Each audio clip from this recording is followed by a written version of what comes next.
nous sommes déjà rendus au module 4 qui s'intitule « Début des calculs de probabilité ».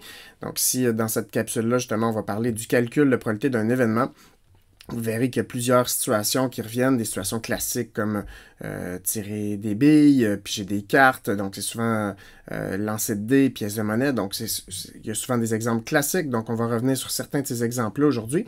Puis l'objectif de la capsule est en lien avec l'objectif du cours d'établir des liens articulés entre les différents concepts probabilistes pour pouvoir préparer et piloter des situations d'apprentissage stimulantes.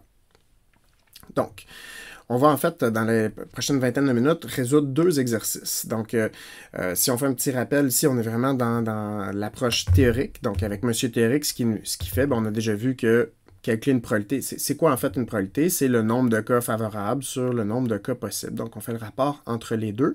C'est ça une probabilité. Vous allez voir aussi qu'on peut écrire au long quelle est la probabilité d'obtenir un 4, mais on va voir qu'il y a du langage probabiliste, P majuscule, mettre l'événement aussi entre parenthèses, donc P parenthèse 4 veut dire c'est la probabilité d'obtenir un 4 sur un dé, par exemple. Donc, on va utiliser le langage probabiliste juste pour être un peu plus efficace dans l'écriture. Puis, on va voir que quand on a des questions, par exemple, quelle est la probabilité d'avoir quelque chose ou autre chose, ou d'avoir la probabilité d'avoir quelque chose sur ma pièce de monnaie et ensuite quelque chose sur mon dé. Donc, on va voir certaines règles d'addition et de multiplication là, en lien avec les calculs de probabilité. Donc, sans plus tarder, on va... Puis, en fait, on a déjà commencé à en parler, là, notamment dans le problème du cadenas. Il y avait le problème du cadenas là, où il fallait... on se demandait quelle est la probabilité d'avoir la bonne combinaison. Et là, on avait vu qu'il y avait des calculs. Là. Il y en a qui avaient procédé par des calculs là, en multipliant là, 1 quart fois 1 tiers fois 1 demi fois 1 sur 1. Donc, on va revenir là-dessus, là, qui revient dans ce cas-là, c'était une application de la règle de multiplication. Donc, on va voir un petit peu, on en a déjà abordé un petit peu, puis là, on va formaliser ça un peu plus à travers deux exercices. Donc, premier exercice. On lance un dé puis une pièce de monnaie. Donc, c'est ça mon expérience aléatoire.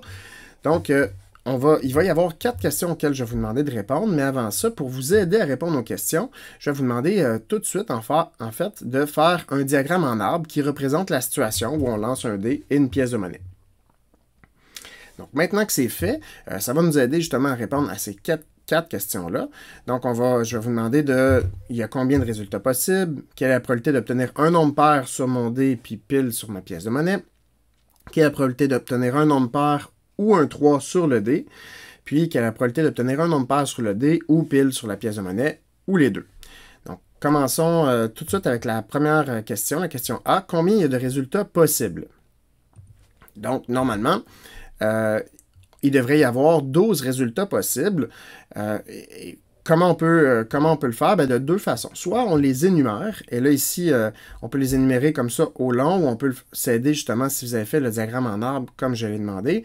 Ben, à quoi ça peut ressembler? C'est qu'on a notre point de départ. On va d'abord lancer un dé. Quand je lance un dé, quelles sont les possibilités? Ben, je peux avoir 1, 2, 3, 4, 5 ou 6. Et après ça, ce qu'on remarque, c'est que dans l'arbre ici, il va se séparer chacune des branches. Là, quand j'ai obtenu un 1 sur mon dé, ben, je peux avoir soit pile, soit face sur ma pièce de monnaie. Donc, on voit que chacune des branches de mon premier résultat de dé, va se séparer en deux autres branches, pile ou face, pile ou face. Et là, ben, ça me donne que je peux avoir 1 sur mon dé et pile sur ma pièce de monnaie pour avoir le résultat 1 et pile. Je peux avoir 1 et face, 2 et pile, 2 et face, 3 et pile, 3 et face, 4 et pile, 4 et face, 5 et pile, 5 et face, ou 6 et pile, 6 et face. Donc, je les vois ici, je peux les compter. Il y en a 12 résultats. Je peux les énumérer aussi. Souvent, le langage probabiliste, on va utiliser ce symbole-là, ici, qui est oméga.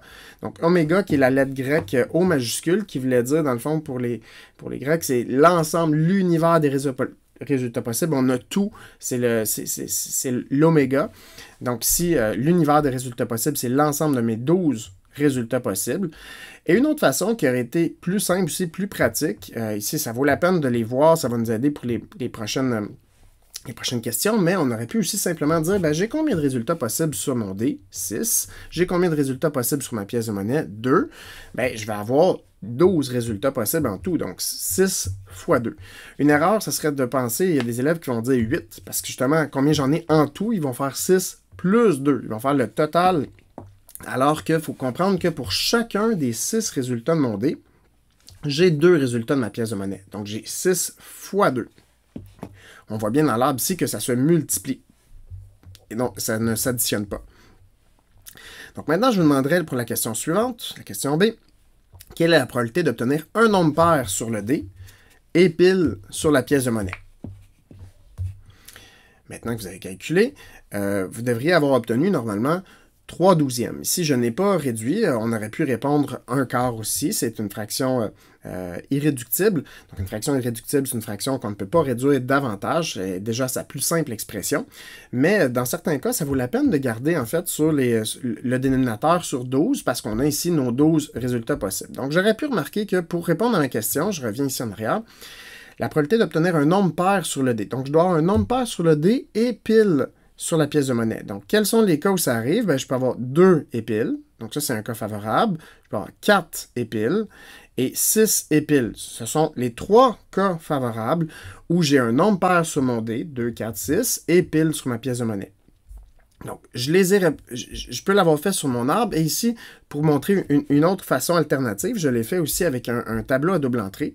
Donc, je vois mes 3 cas favorables, 2 et pile, 4 et pile, 6 et pile. Donc, j'aurais pu répondre tout simplement ici 3 douzièmes, réduire à un quart si je le veux. Donc, des fois, on peut exiger aux élèves demander réponse sous forme d'une fraction irréductible, mais si ce n'est pas demandé, l'élève qui répond 3 douzièmes a la bonne réponse. Ce que je veux vous amener à remarquer ici, c'est que une autre façon, dans ce cas-là, c'est très simple. Je n'ai pas besoin, je pourrais juste compter, il y en a 3 cas favorables sur 12 cas possibles, c'est 3 douzièmes et c'est tout. Mais dans certains cas, qu'on va voir plus bientôt là, dans les prochaines capsules vidéo, il y a tellement de cas qu'on ne peut pas toutes les représenter. Donc on devient limité et là, il va y avoir d'autres outils par le calcul des probabilités qui deviennent utiles pour nous aider là-dedans. Donc ici, qu'est-ce que je peux remarquer? Il y a comme 2 parties dans ma question. Il y a quelle est la probabilité d'obtenir un nombre pair sur le dé et pile sur la pièce de monnaie. Il y a comme 2 parties. Donc, on va décomposer et dire, c'est quoi la probabilité d'avoir un nombre pair sur mon dé? Ben, un nombre pair sur mon dé, je peux avoir 2 sur mon dé qui est un nombre pair, je peux avoir 4 sur mon dé qui est un nombre pair, je peux avoir 6 sur mon dé qui est un nombre pair. Donc, ce sont mes 3 cas favorables sur 6 cas possibles. Maintenant, la deuxième partie de ma question, quelle est la probabilité d'avoir pile sur la pièce de monnaie? Donc, la probabilité d'avoir pile sur ma pièce de monnaie, c'est une demi. J'ai un cas favorable qui est pile sur mes 2 cas possibles qui sont pile et face. Et maintenant, ben, je peux remarquer que j'ai 3 sixièmes, une demi, puis j'avais dit tantôt que j'avais ma probabilité d'avoir un nombre pair sur le dé et pile sur la pièce, c'était 3 douzièmes. Donc, si je peux remarquer que pour obtenir 3 douzièmes, ça revient en fait à 3 sixièmes fois une demi. Donc, qu'est-ce que ça veut dire? C'est que pour obtenir la probabilité d'avoir pair et pile, oui, je peux les compter, puis j'ai 3 cas favorables sur 12 cas possibles, mais je peux remarquer que ça revient équivalent à avoir multiplié ces 2 probabilités-là, qui sont la probabilité d'avoir pair sur mon dé et pile sur ma pièce de monnaie.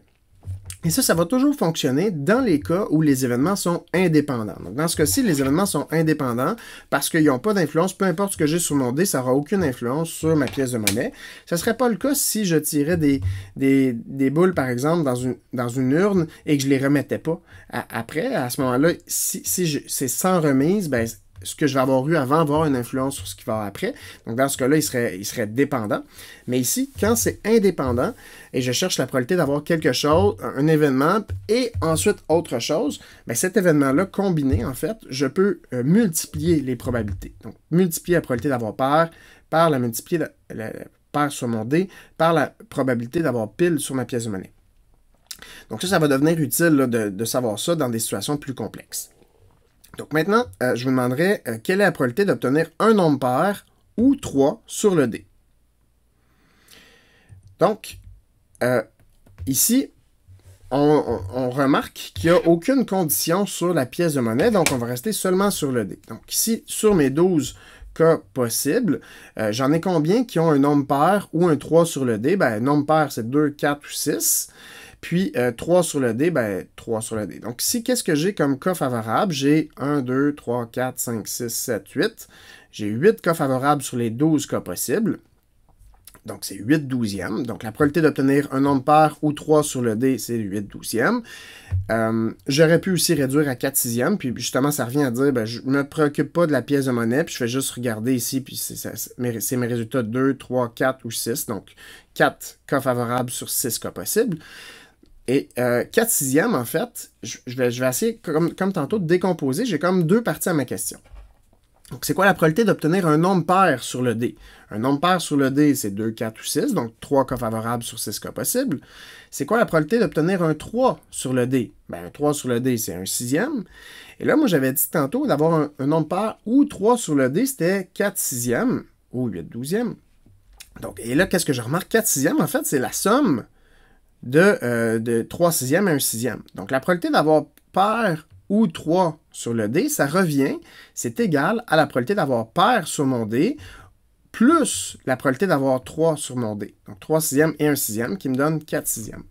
Donc encore une fois, ici, j'aurais pu seulement les compter, mais dans des cas plus complexes, ça va devenir assez utile d'avoir cette règle-là d'addition. Tantôt, c'était la règle de multiplication avant avec le « et ».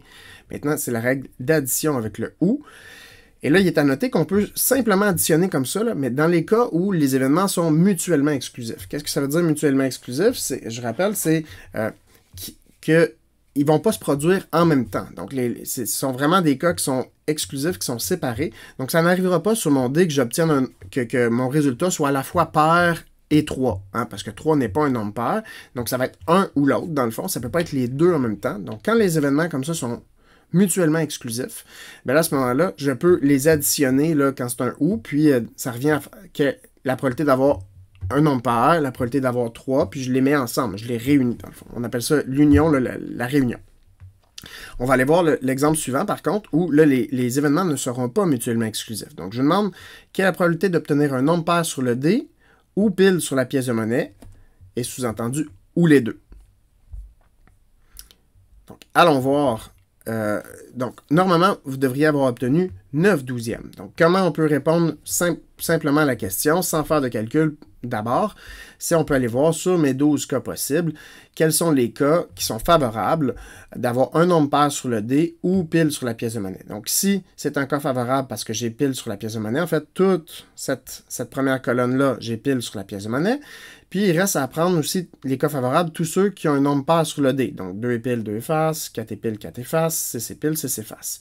Et là, qu'est-ce qui se passe ici? Ben, je peux compter qu'il y en a 9. Il y a 9 cas, 6, 7, 8, 9. J'ai 9 cas favorables sur les 12 cas possibles. Puis, je remarque qu'il y en a qui sont à la fois, et c'est pour ça ici, ou les deux, sont à la fois un nombre pair sur le dé et épiles sur la pièce de monnaie. Donc, si le 2 épiles, 4 épiles, 6 épiles, il répond comme aux deux conditions.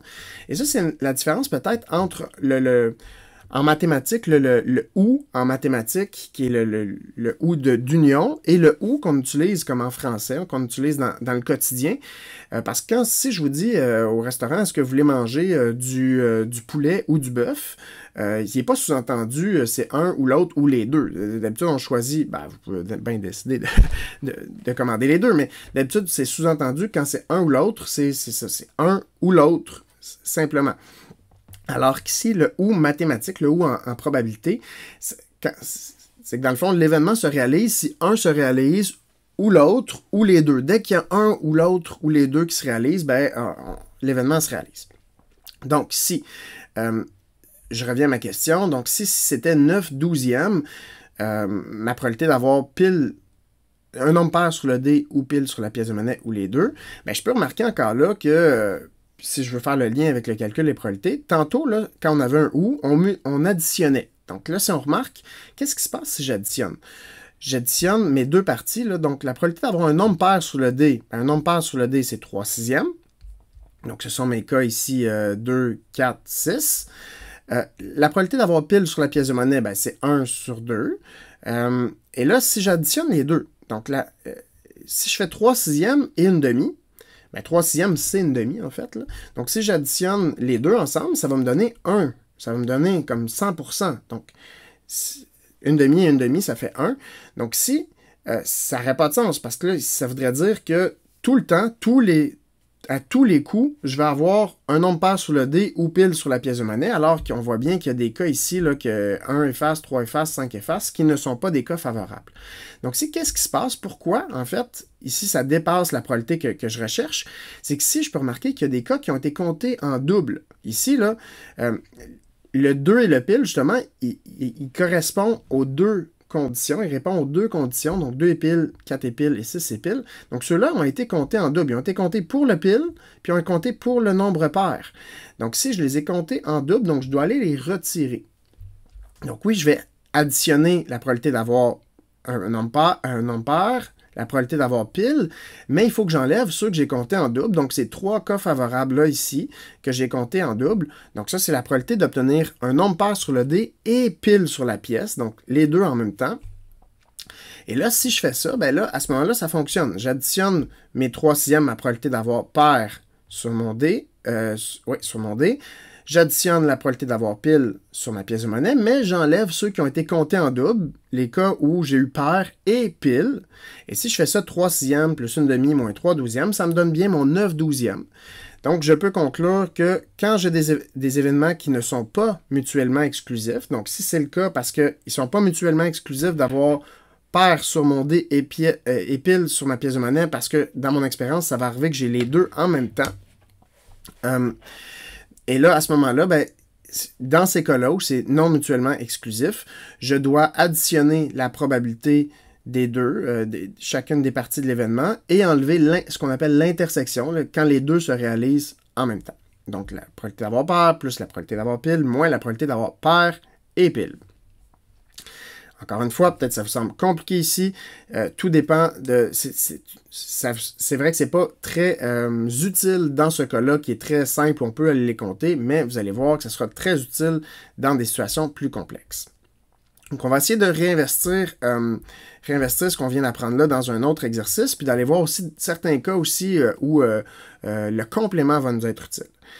Donc, pour ce deuxième exercice-là, bon, on a cette fois-ci une expérience aléatoire où on enlève la pièce de monnaie. C'est 2 dés à 6 faces qu'on utilise. Donc là, je vais vous demander 4 questions, dont la première, c'est à l'aide d'un diagramme en arbre et d'un tableau à double entrée de représenter l'univers des possibles de cette expérience.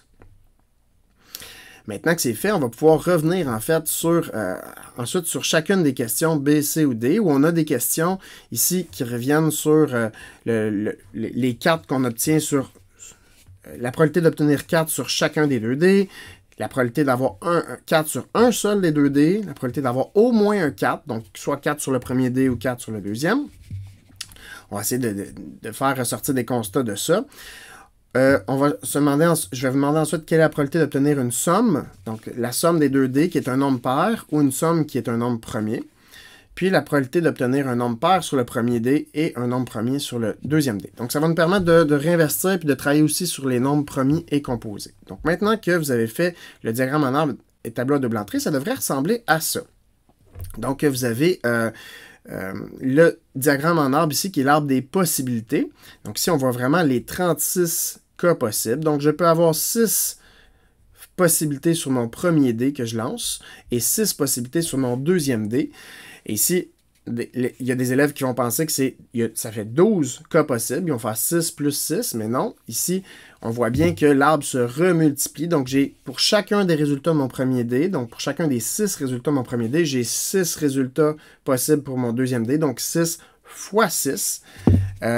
Ici, j'ai ajouté la colonne de la somme parce que ça va nous être utile pour certaines questions par la suite. Donc, je peux voir ici que, par exemple, quand j'ai eu 3 et 1, donc 3 sur mon premier dé et 1 sur mon deuxième dé, ça me fait une somme de 4. Et je peux observer justement qu'il y a certaines sommes qui n'arrivent pas souvent, comme la somme de 2 arrive une seule fois, la somme de 12 arrive une seule fois, on en avait déjà parlé aussi, alors que les sommes 6, 7, 8, là, on voit qu'ils arrivent quand même un certain nombre de fois. On les voit encore mieux, ces sommes-là, l'effectif de chacune de ces sommes-là, on les voit encore mieux dans le tableau à double entrée. Donc, on voit justement ici la somme de 2, la somme de 12, les sommes de 7 ici qui arrivent 6 fois. Donc, maintenant, on va être prêt à répondre aux 3 sous-questions B.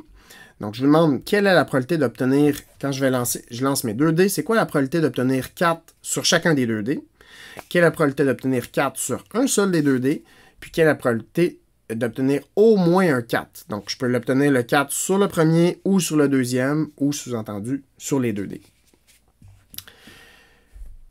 Maintenant, revenons sur ces 3 sous-questions. Donc, la première, la probabilité d'obtenir 4 sur chacun des 2 dés. Donc, ça revient, ça, au lieu de l'écrire comme ça, au long, qui est la probabilité d'obtenir 4 sur chacun des 2 dés, on peut utiliser le langage probabiliste.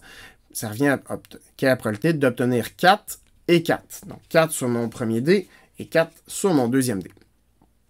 Donc, dans ce cas-là, ben, ce que je peux faire, c'est faire ressortir qu'il y a un seul cas 4 et 4. C'est ce cas-là ici, un seul cas favorable sur les 36 cas possibles. Je peux aussi réutiliser ce que j'ai vu tout à l'heure, qui ça revient à la probabilité d'avoir 4 sur mon premier dé, fois la probabilité d'obtenir 4 sur mon deuxième dé. Donc, 1/6 fois 1/6, ça me donne aussi 1/36. Maintenant, deuxième sous-question, qui est la probabilité d'obtenir 4 sur un seul des 2 dés. Donc là, ce que je peux faire, c'est faire ressortir tous les cas où j'ai 4 sur mon premier dé, mon dé vert, et pas sur mon deuxième dé bleu, où je peux avoir je pourrais avoir autre chose sur mon dé vert et 4 sur mon dé bleu.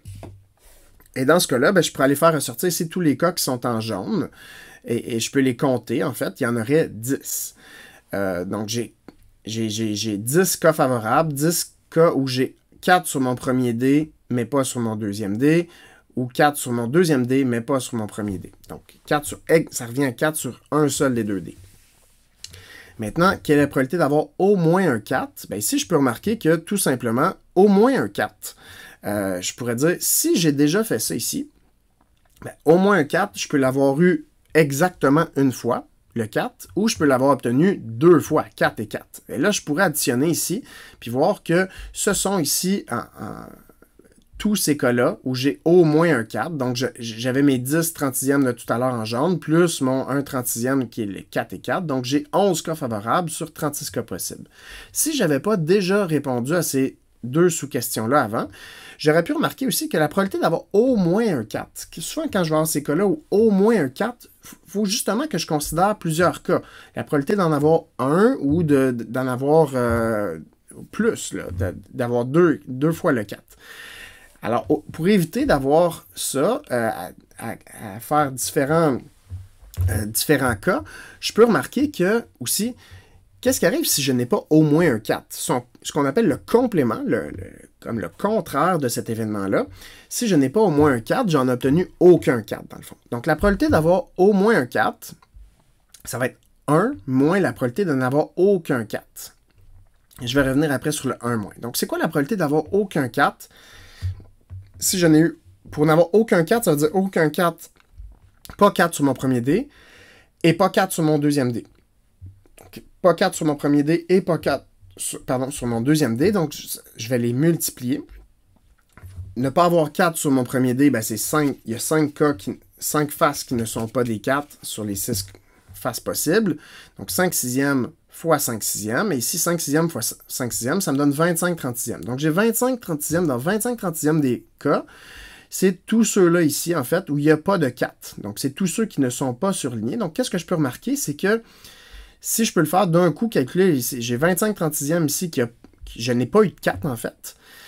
Bien, tous ceux qui ont au moins un 4, c'est le contraire. Si en tout 36 cas possibles, 36/36e, ça c'est l'ensemble, au total, c'est mon univers des possibles, mais 36 cas possibles, ben ici, j'en ai 25 qui n'ont pas de 4, donc forcément, par le complémentaire, il va en avoir 11 qui ont au moins un 4. Donc, c'est pour ça que le complémentaire, si je vais pouvoir faire 1 moins le complémentaire, va me donner la probabilité que je recherche.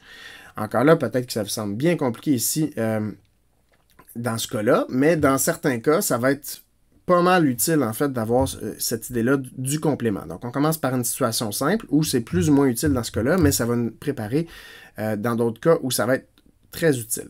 Ensuite, donc, si je vous demande quelle est la probabilité d'obtenir une somme qui est un nombre pair ou une somme qui est un nombre premier.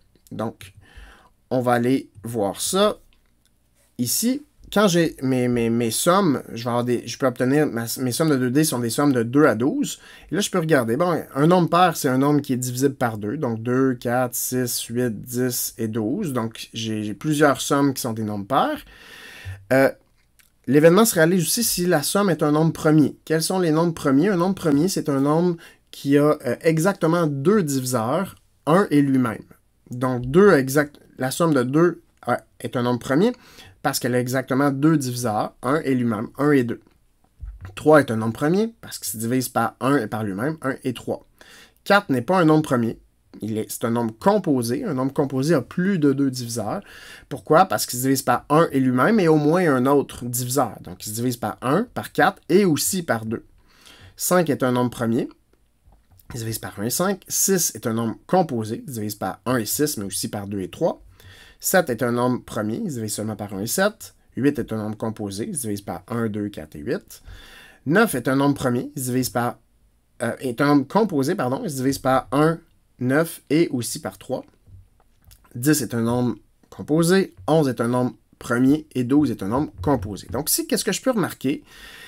C'est que de 2 à 12, là, on va y aller par le complément ici, juste pour consolider le complément. Le seul nombre qui est ni pair, ni premier, c'est 9. Tous les autres sont soit pair, soit un nombre premier. Ici, c'est le seul qui n'est ni pair, ni premier. Donc, si ce que je peux faire, oui, je pourrais venir compter tous les autres, puis dire, OK, j'en ai combien ici? Je compte tous ceux qui ne sont pas en rouge, en fait. Puis là, je pourrais dire ici que j'en ai 32 sur 36. Oui, je peux y aller comme ça pour les compter, mais je peux remarquer que, ben, dans le fond, j'ai 36 cas possibles. Il y en a 4 qui sont complémentaires. C'est les 4 où c'est ni pair, ni un nombre premier, qui est ma somme de 9.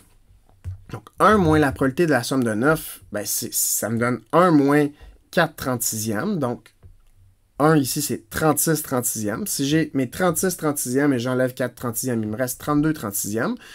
Je peux réduire aussi si je veux. Je pourrais le laisser comme ça, 32 36e, puis ça correspondrait à mes 32 cas ici, qu'on voit, 32 cas ici qui sont favorables. Mais je peux aussi réduire à une fraction irréductible. Comment avoir une fraction irréductible qui va être équivalente? Je vais réduire le numérateur et le dénominateur par un même nombre. Donc, diviser mon numérateur et mon dénominateur par 4. Ça va me donner la fraction équivalente 8 neuvième. Donc, maintenant, je vous demanderai quelle est la probabilité d'obtenir un nombre pair sur le premier dé et un nombre premier sur le deuxième dé. Donc, un nombre pair sur le premier dé et un nombre premier sur le deuxième dé. Bien, je peux voir que sur mon premier dé, je peux avoir 2, 4 et 6 là, qui vont être mes cas favorables pour avoir un nombre pair. Mon nombre premier sur le deuxième dé, j'ai fait un petit rappel sur ce qu'est un nombre premier. Donc, on a vu 2, 3 et 5 sont des nombres premiers, mais on peut se demander le 1. En fait, le 1, c'est une particularité. 1 n'est ni premier ni composé. Je vous ai dit tantôt, un nombre premier a exactement 2 diviseurs, 1 est lui-même. Un nombre composé a plus de 2 diviseurs. Bien, 1, en fait, qu'est-ce qu'il y a comme diviseur? Il y a 1. Puis c'est tout, parce que 1, c'est déjà lui-même. Donc, il n'a pas exactement 2 diviseurs pour être un nombre premier. Il y a un seul diviseur. Donc, à ce moment-là, 1 n'est ni premier ni composé. Donc, les seuls de 1 à 6, les résultats d'un dé, les seuls nombres qui sont premiers, c'est 2, 3 et 5. Donc, la probabilité d'avoir un nombre pair et un nombre premier, ben, on a vu, si on réinvestit ce qu'on a vu tantôt, la règle de multiplication, puisque ce sont des événements qui sont indépendants, ben, ici, je vais pouvoir multiplier. Donc, la probabilité d'avoir un nombre pair sur mon nombre, sur mon premier dé, donc d'avoir 2, 4 ou 6. La probabilité d'avoir un nombre premier sur mon deuxième dé, 2, 3 ou 5. Donc, dans chacun des cas, c'est 3 sixièmes que je peux réduire à une demi. Et je vais les multiplier. Donc, une demi fois une demi, ça me donne bien un quart. Ça revient aussi à, on aurait pu écrire 9 36e, qui sont les 9 cas ici favorables, où il y a un nombre pair sur le premier dé, 2, 4 ou 6, et un nombre premier sur le deuxième dé, donc 2, 3 ou 5. Donc voilà, on a fait ces différents exercices de calcul. J'espère que c'est clair pour vous. Je vous invite à noter ce que vous retenez de cette capsule vidéo. De mon côté, je crois que cette capsule a permis de montrer que pour calculer une probabilité dans une situation simple, on peut toujours se ramener à établir le rapport entre le nombre de cas favorables et le nombre de cas possibles, aller les compter dans un diagramme en arbre ou un tableau de double entrée. Ça fonctionne toujours dans des situations simples. Mais dans des situations plus complexes, ben, on a vu qu'il y a des moyens qui sont équivalents et qui vont devenir très utiles, en fait, pour calculer des probabilités. Donc, on a vu le « et », donc la règle de multiplication, d'avoir la probabilité que quelque chose survienne et qu'ensuite quelque chose d'autre survienne. Quand ce sont des événements indépendants, on peut les multiplier. La probabilité, quand on a un « ou », donc la probabilité qu'un événement, quelque chose survienne ou que quelque chose d'autre survienne, on a vu que s'ils sont mutuellement exclusifs, on peut seulement les additionner. S'ils ne sont pas mutuellement exclusifs, il faut juste penser qu'on peut les additionner, mais après, il va falloir enlever ceux qui étaient comptés en double, donc l'équivalent de l'intersection quand les deux se produisent en même temps. Puis on a vu que dans certains cas, là, notamment quand il y a le « au moins », une probabilité qu'il y ait au moins quelque chose, là, puis qu'il y aurait plusieurs cas à considérer, ben on peut y aller avec le complément, donc comme l'événement contraire, l'événement complémentaire plutôt, puis y aller comme ça avec un moins cet événement, la probabilité de cet événement complémentaire-là. Puis dans certains cas, ça va être beaucoup plus simple. Donc on va pouvoir réinvestir tout ça encore là dans les prochaines capsules vidéo. Donc d'ici la prochaine capsule vidéo, les prochaines ressources, ça va être d'aller explorer et faire des exercices qui sont simples, qui vont même pas aussi loin que tout ce qu'on a vu, mais on repart de la base là, des exercices sur Desmos. Puis il y aura la lecture aussi d'un court texte que j'ai écrit en 2015.